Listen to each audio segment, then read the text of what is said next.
My name is David Barter. I am the practice manager for the Microsoft Technologies practice here at GreenPages. We run a national practice of Microsoft folks delivering Microsoft product all up and down and across the United States. One of the tool sets that we have is this thing known as the Microsoft Experience Center. It is the ability for us to bring the Office 365 daily cloud experience to the end user and let them see how powerful that can be in a very short, very facilitated session. That's what it breaks down to. It's now called CIE, which is Customer Immersion Experience. So what we deliver to customers can be done either in a Microsoft building or on-site, or even here in Kittery or in Charlestown or in Atlanta or in Tampa, one of the offices we have, even in New York.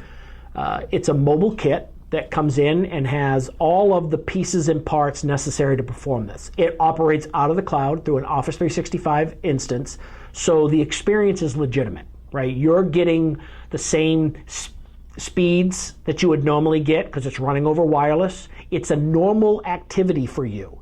I haven't prepped an environment by having a 10 gig connection brought in. I'm not running over a 100 gig internet connection.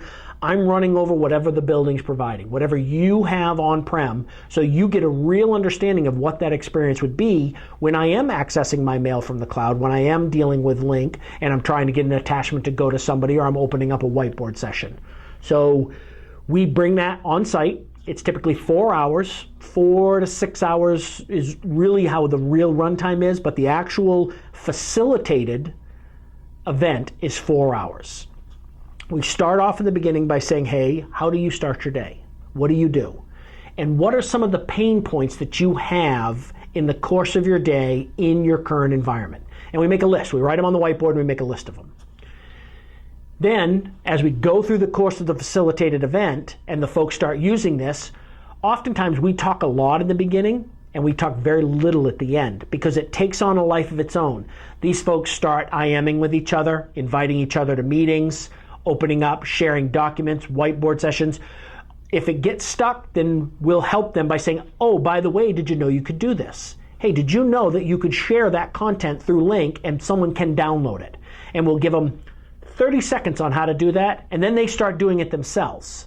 That's usually when that customer comes back and says, oh, by the way, I learned something here, right? I learned something. How do I use that in my environment?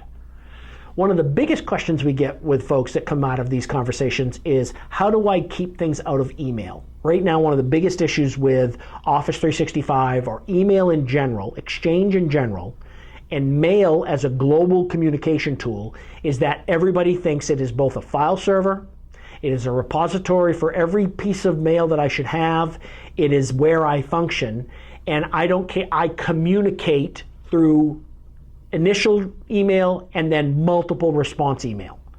So my mail databases are astronomical. We hear all the time that a customer will have, oh, I've got some guys that have 25 gig, 100 gig, 200 gig mailboxes. Those are astronomical, but if you go and look, they've got every email in a file folder, all set up in their inbox.